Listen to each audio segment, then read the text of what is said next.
নমস্কার, আরএমটেক বাংলা আপনাকে স্বাগত জানাই। চারদিকে গ্রাম পঞ্চায়েত নিয়োগের খবর আপনারা হয়তো আগেই জেনে গেছেন। আজকে আলোচনা করব সমস্ত ডিটেলসে গ্রাম পঞ্চায়েতের যে নিয়োগ হবে, কোন কোন পোস্টে, কি সিলেবাস, এক্সাম প্যাটার্ন কি হবে, কি যোগ্যতা প্রয়োজন আবেদনের জন্য, আপনি একাধিক পদে আবেদন করতে পারবেন কিনা, আবেদন প্রক্রিয়া শুরু হয়েছে কিনা, লাস্ট ডেট কবে, সমস্ত কিছু আজকের ভিডিওটিতে ডিটেলসে আলোচনা করব। তাই ভিডিওটি স্কিপ না করে শেষ পর্যন্ত দেখবেন, আর চ্যানেলে প্রথম হয়ে থাকলে চ্যানেলটি অবশ্যই সাবস্ক্রাইব করে দিবেন এরকম নিত্য নতুন গুরুত্বপূর্ণ আপডেট সবার আগে পাওয়ার জন্য। আপনি গ্রাম পঞ্চায়েতের বর্তমানে রেজিস্ট্রেশন শুরু হয়ে গিয়েছে, আর রেজিস্ট্রেশন করার জন্য গ্রাম পঞ্চায়েতের প্রথমে আপনাকে WBPRMS West Bengal panchayat recruitment management system এই ওয়েবসাইটটিতে আপনাকে আসতে হবে। আপনি এই ওয়েবসাইটটি ওপেন করে নেবেন, যার লিংক আমি ডেসক্রিপশন বক্সে দিয়ে দেবো। সেখান থেকে আপনি এই ওয়েবসাইটটি ওপেন করে নিতে পারবেন। এছাড়াও আপনি www.wbprms.in লিখে সার্চ করলেও কিন্তু আপনি এই ওয়েবসাইটটিতে চলে আসতে পারবেন। আপনাদের সামনে ঠিক এরকম ভাবে WBPRMS এর যে অফিসিয়াল ওয়েবসাইটটা ওপেন হয়ে যাওয়ার পর ঠিক এরকম ভাবে দেখতে হবে। ওয়েবসাইটটা ওপেন হয়ে যাওয়ার সঙ্গে সঙ্গে একটা পপ আপ উইন্ডো ভেসে আসবে, যেটা হচ্ছে West Bengal panchayat recruitment management system বিশেষ নির্দেশিকা। এখানে উল্লেখ আছে বর্তমানে এই পোর্টালে শুধুমাত্র রেজিস্ট্রেশন প্রক্রিয়া চলছে।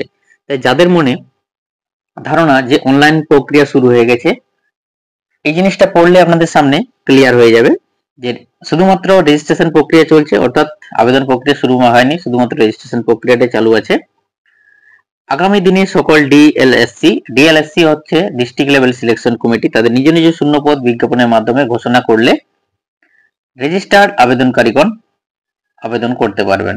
অর্থাৎ ডিএলসি থেকে নোটিফিকেশন আবার হবে, সেই বিজ্ঞাপনের মাধ্যমে কবে থেকে নোটিফিকেশন শুরু হবে, কবে শেষ তারিখ, সমস্ত কিছু ডিটেলস এই নোটিফিকেশনটিতে উল্লেখ করা থাকবে। তাই এখন আপনি যদি রেজিস্ট্রেশন করে রাখেন, পরবর্তী ক্ষেত্রে আপনি আবেদন করতে সুবিধা হবে। আর বলা আছে পোর্টালটি নিয়মিত আপডেটের জন্য আপনাকে অনুরোধ করা হচ্ছে, অর্থাৎ আপনি টাইম টু টাইম যে পরবর্তী ক্ষেত্রে অনলাইন প্রক্রিয়া শুরু হবে তখন তার জন্য কিন্তু আপনাকে টাইম টু টাইম এই ওয়েবসাইটটা ভিজিট করার জন্য অনুরোধ করা হচ্ছে।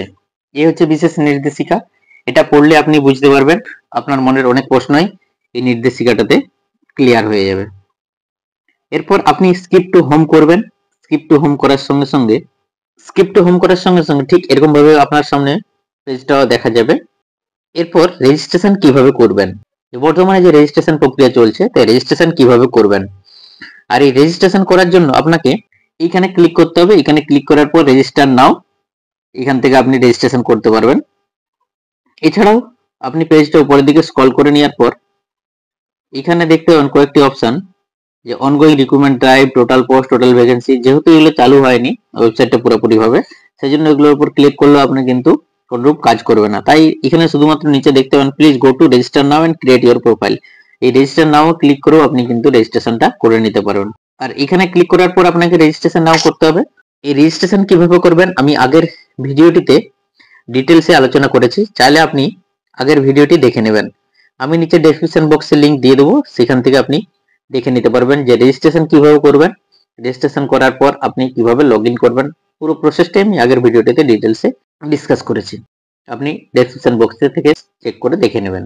এরপরে ডান দিকে নোটিশ বোর্ড বা অ্যাডভার্টাইজমেন্ট থেকে চাইলে যে এখানে ডান দিকে থ্রি ডটের উপর ক্লিক করবেন। ক্লিক করার পর এখানে নোটিশ বোর্ড বা অ্যাডভার্টাইজমেন্ট এর উপর আপনি ক্লিক করেও এখানে ক্লিক করে যে গ্রাম পঞ্চায়েত নিয়োগ সংক্রান্ত যে নোটিফিকেশনটি পাবলিশ হয়েছে সেটি পিডিএফটা বা অর্ডারটা আপনি অ্যাটাচমেন্ট থেকে ডাউনলোড করো, ক্লিক করে এখান থেকে ডাউনলোড করে আপনি দেখে নিতে পারবেন। এরপর আপনি এই থ্রি ডটের উপর ক্লিক করবেন। এখানে ক্লিক করার পর ক্যান্ডিডেট গাইডেন্স, এই ক্যান্ডিডেট গাইডেন্সের উপরে ক্লিক করার পর এখান থেকে আপনি কিভাবে আবেদন করবেন, লিস্ট অফ পোস্ট, এই লিস্ট অফ পোস্টের উপর আপনি ক্লিক করবেন। ক্লিক করার পর যে সমস্ত পোস্টগুলোতে নিয়োগ হবে, লিস্ট অফ পোস্ট বলে এক্সিকিউটিভ অ্যাসিস্ট্যান্ট, গ্রাম পঞ্চায়েত কর্মী, নির্মাণ সহায়ক, সেক্রেটারি, অ্যাকাউন্ট, ব্লক স্টাফ, গ্রাম পঞ্চায়েতের বা জেলা পরিষদের স্টাফ সমস্ত নিয়ে টোটাল 19টি পোস্টের এখানে ডিটেলস আপনি পেয়ে যাবেন।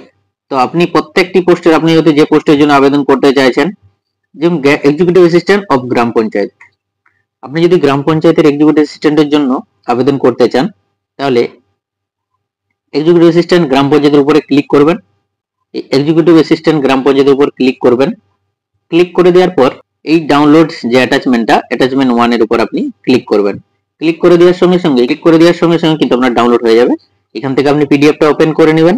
এরকম ভাবে পিডিএফটা ওপেন হয়ে যাওয়ার পর এখানে এলিজিবিলিটি ক্রাইটেরিয়া, কারা আবেদন করতে পারবে, তার বয়স কি, কি যোগ্যতার প্রয়োজন, স্কেল অফ পে অর্থাৎ বেতন কি, সিলেবাস কি, পরীক্ষার যে সিলেবাস সেটা কি আছে, সমস্ত প্রক্রিয়াটা এখান থেকে আপনি দেখে নিতে পারবেন। তো দেখে নিচ্ছি এলিজিবিলিটি কার্ড। এক্সিকিউটিভ অ্যাসিস্ট্যান্ট পঞ্চায়েতের জন্য আবেদন করার জন্য কি যোগ্যতা প্রয়োজন। Bachelor degree in recognised university, যে কোনো ইউনিভার্সিটি থেকে ব্যাচেলার ডিগ্রি, সঙ্গে হচ্ছে কম্পিউটার অ্যাপ্লিকেশনের ডিগ্রি। এছাড়াও ডিজারেবল ক্রাইটেরিয়ার মধ্যে বলে দিচ্ছে পোস্ট গ্রাজুয়েট ডিগ্রি বা ডিপ্লোমা ইন সোশ্যাল ওয়ার্ক বা rural development from any other recognised institute বা ইউনিভার্সিটি থেকে। বয়স হতে হবে 18 থেকে 40 বছরের মধ্যে। এছাড়া গভর্নমেন্টের রুল অনুযায়ী এজ পার রিজার্ভেশন ক্যান্ডিডেটরা ছাড় পাবেন। স্কেল অফ পেটা আছে, স্কেল লেভেলটা হচ্ছে 9, 28,900 থেকে 74,500। এই হচ্ছে আপনার বেতন। সিলেবাস কি, এমসিকিউ টাইপের কোশ্চেন হবে, written test, English 25 mark, Bangla হচ্ছে 25, অ্যারিথমেটিক 25, জিকে যেটা হচ্ছে 10 মার্ক, আর ইন্টারভিউ হচ্ছে 15 মার্কের পরীক্ষাটা হবে। এই হচ্ছে এক্সিকিউটিভ অ্যাসিস্ট্যান্টের ডিটেলস। এক্সিকিউটিভ অ্যাসিস্ট্যান্ট পদের জন্য যারা আবেদন করবে তার ডিটেলস ডিসকাস করলাম। এছাড়াও এরপর আপনি যদি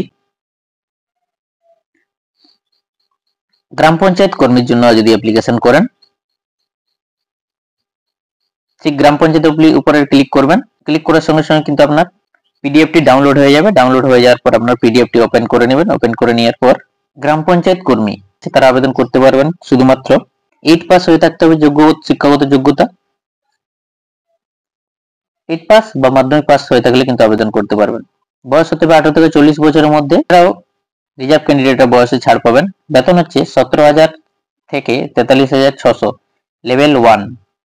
এমসিকিউ টাইপের কোশ্চেন হবে, ইংলিশ 10 যেটা হচ্ছে 8 স্ট্যান্ডার্ড, বেঙ্গলি হচ্ছে 13, অ্যারিথমেটিক 10, জিকে 10, সবটাই হচ্ছে 8 স্ট্যান্ডার্ড। ইন্টারভিউ হচ্ছে 15 মার্ক। এই হচ্ছে যারা গ্রাম পঞ্চায়েত কর্মীর জন্য আবেদন করবেন তার সমস্ত ডিটেলস, সিলেবাস কি, শিক্ষাগত যোগ্যতা, সমস্ত ডিটেলস। আপনি যদি নির্মাণ সহায়কের জন্য আবেদন করতে চান তাহলে নির্মাণ সহায়কের উপরে ক্লিক করবেন এবং অ্যাটাচমেন্টে ডাউনলোড করে আপনি নির্মাণ সহায়ক পোস্টের জন্য, গ্রাম পঞ্চায়েতের যে নির্মাণ সহায়ক পোস্ট এর জন্য আবেদন করার জন্য অবশ্যই আপনার diploma in civil engineering degree থাকতে হবে। বয়স ঠিক প্রত্যেকটি পোস্টের একই, 18 থেকে 40 বছরের মধ্যে, এবং এজ পার গভর্নমেন্টের রুল অনুযায়ী রিজার্ভেশন ক্যান্ডিডেটের বয়সে ছাড় পাবেন। স্কেল অফ পে হচ্ছে লেভেল 9, 28,900 থেকে 74,500।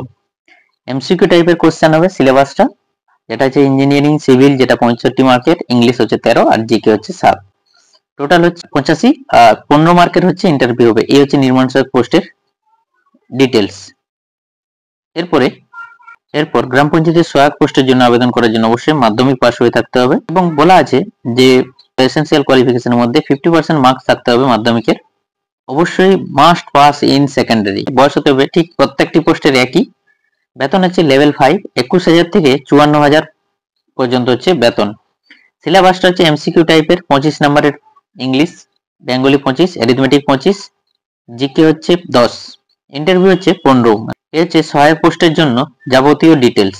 এরপর সেক্রেটারি পোস্টের জন্য আবেদন করার জন্য যে যোগ্যতা প্রয়োজন, অবশ্যই এইচএস পাস হয়ে থাকতে হবে বা ডিপ্লোমা, 6 মাসের ট্রেনিং বা পার্সোনাল কম্পিউটারের ডিগ্রি থাকতে হবে যে কোনো রিকগনাইজড ইনস্টিটিউশন থেকে। বয়স প্রত্যেকটি পোস্টের একই, 18 থেকে 40, লেভেল 6, বেতন হচ্ছে 22,700 থেকে 58,500। এমসিকিউ টাইপের সিলেবাস, এক্সাম রিটেন টেস্ট হবে, ইংলিশ 25, বেঙ্গলি 25, অ্যারিথমেটিক 25 আর জিকে হচ্ছে 10 মার্কের। টোটাল হচ্ছে, আর ইন্টারভিউ হচ্ছে 15 মার্কের। টোটাল হচ্ছে 100 মার্কের এক্সাম প্যাটার্ন। এরপরে অ্যাকাউন্ট ক্লার্ক পঞ্চায়েত সমিতির অবশ্যই যোগ্যতা মাধ্যমিক, এছাড়াও কম্পিউটার অ্যাপ্লিকেশনের ডিগ্রি থাকতে হবে। বয়স প্রত্যেকটি পোস্টের হচ্ছে 18 থেকে 40 বছর। স্কেল অফ পে হচ্ছে লেভেল 6, 22,700 থেকে 58,500। এমসিকিউ টাইপের কোশ্চেন হবে, 85 মার্কের এমসিকিউ টাইপের সিলেবাস এবং ইন্টারভিউ হচ্ছে 15। বেঙ্গলি, ইংলিশ হচ্ছে 20 মার্কের, অ্যারিথমেটিক 25 আর জিকে হচ্ছে 20 মার্কের। এই হচ্ছে অ্যাকাউন্টেন্ট ক্লার্ক পঞ্চায়েত সমিতির ডিগ্রি। ঠিক এরকম ভাবে আপনি পঞ্চায়েত সমিতির যে block informative officer, clerk cum typist, data entry operator, panchayat samiti, প্রত্যেকটি পোস্টে এখানে ক্লিক করে অ্যাটাচমেন্টটা ডাউনলোড করে আপনি সমস্ত ডিটেলসটা এখান থেকে দেখে নিতে পারেন। এছাড়াও জেলা পরিষদের যে পোস্টগুলো আছে তার সমস্ত ডিটেলস আপনি জেনে নিতে পারবেন। আমি আজ আলোচনা করলাম যে গ্রাম পঞ্চায়েতের যে পোস্টগুলো আছে তার সিলেবাস কি, যোগ্যতা প্রয়োজন, এক্সাম সিলেবাস কি, কিভাবে আবেদনের প্রক্রিয়া কবে থেকে শুরু হবে। থ্রি ডটে ক্লিক করবেন।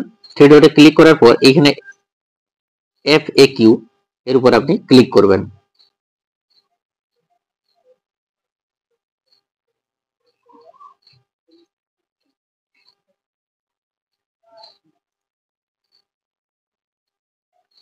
এখানে যে FAQটা আছে এটা আপনি এখান থেকে আপনার যাবতীয় প্রশ্নের উত্তর আপনি এখান থেকে পেয়ে যাবেন। যেমন WBPMS পোর্টাল রেজিস্ট্রেশন আবেদন করার কোনো নির্দেশিকা আছে, এখান থেকে এটা পড়লে আপনি কিন্তু সমস্ত ডিটেলসটা জেনে নিতে পারবেন। যেমন আমি কিভাবে PMS এর চাকরির জন্য আবেদন করব, পোর্টালে কিভাবে আমার পাসওয়ার্ড পুনরুদ্ধার করব, রেজিস্ট্রেশন প্রক্রিয়া আমি আমার নিবন্ধিত মোবাইল নম্বর বা ইমেল ঠিকানা পরিবর্তন করতে পারবো কিনা, কতক্ষণ বৈধ OTP থাকবে, রেজিস্ট্রেশনের জন্য ছবি স্বাক্ষর কত সাইজের মধ্যে হতে হবে, স্ক্যান করে ডকুমেন্ট আপলোড না করি আমি চাকরির জন্য আবেদন করতে পারবো কিনা, নথি আপলোড করার জন্য ফাইলের আকার কত হবে, সমস্ত ডিটেলস কিন্তু আপনি এখানে। এছাড়াও আপনার মনে একটা প্রশ্ন থাকে, একজন আবেদনকারী কি একাধিক DLSC তে আবেদন করতে পারবে? এখানে কিন্তু উত্তর দেওয়া আছে, হ্যাঁ একজন আবেদনকারী একাধিক DLSC তে আবেদন করতে পারবেন। এখান থেকে আপনি আপনার যে সমস্যা বা যে আপনার যে কোয়েরি বা কোশ্চেন, এখান থেকে অনেক কোশ্চেনে আপনি উত্তর পেয়ে যাবেন, এটা আপনি ডাউনলোড করে দেখে নিলে। এছাড়াও একজন আবেদনকারী কি একাধিক DLSC তে একাধিক পদের জন্য আবেদন করতে পারবেন? এখানে কিন্তু উত্তর দেওয়া আছে, হ্যাঁ সমস্ত শর্তাবলী পূরণ করলে একজন আবেদনকারী একাধিক DLSC তে একাধিক পদের জন্য আবেদন করতে পারবেন। আপনার সমস্ত ধরনের প্রশ্নের উত্তর কিন্তু আপনি এখান থেকে পেয়ে যাবেন। এখানে 24টি ধরনের কোশ্চেন আছে, এখান থেকে আপনি সমস্ত আপনার মনের যে প্রশ্ন তার সমস্ত উত্তর কিন্তু এখান থেকে, এই FAQটা থেকে আপনি আপনার সমস্ত ধরনের প্রশ্নের উত্তর পেয়ে যাবেন। এই হলো গ্রাম পঞ্চায়েতের যে ভিন্ন ভিন্ন পোস্টে যারা আবেদন করতে চাইছেন তার সমস্ত ডিটেলস, কোন পোস্টে কি আবেদন করার জন্য কি যোগ্যতা প্রয়োজন, এক্সাম সিলেবাস কি আছে, আবেদন করার প্রক্রিয়া কবে থেকে শুরু হবে, আবেদনের লাস্ট ডেট কবে, সমস্ত রেজিস্ট্রেশন প্রক্রিয়াটা কবে থেকে শুরু হয়েছে, কিভাবে রেজিস্ট্রেশন করবেন সমস্ত ডিটেলসে গ্রাম পঞ্চায়েতের যে পোস্টগুলোতে নিয়োগ হবে তার প্রত্যেকটি পোস্টের সমস্ত ডিটেলস আজকের ভিডিওটিতে ডিসকাস করলাম। এছাড়া আপনার অনেক প্রশ্নের উত্তর ভিডিওর মাধ্যমে আলোচনা করলাম। এই হলো, এছাড়াও আপনি এই FAQ থেকে আপনি সমস্ত ধরনের প্রশ্নের উত্তর এখান থেকে আপনি জেনে নিতে পারবেন। ভিডিওটি এখানে শেষ করলাম, ভালো লাগলে একটা লাইক করে দেবেন, আর চ্যানেলে প্রথম হয়ে থাকলে অবশ্যই চ্যানেলটা সাবস্ক্রাইব করে দেবেন, যাতে এরকম নিত্য নতুন গুরুত্বপূর্ণ আপডেট সবার আগে পাওয়ার জন্য। Thank you so much.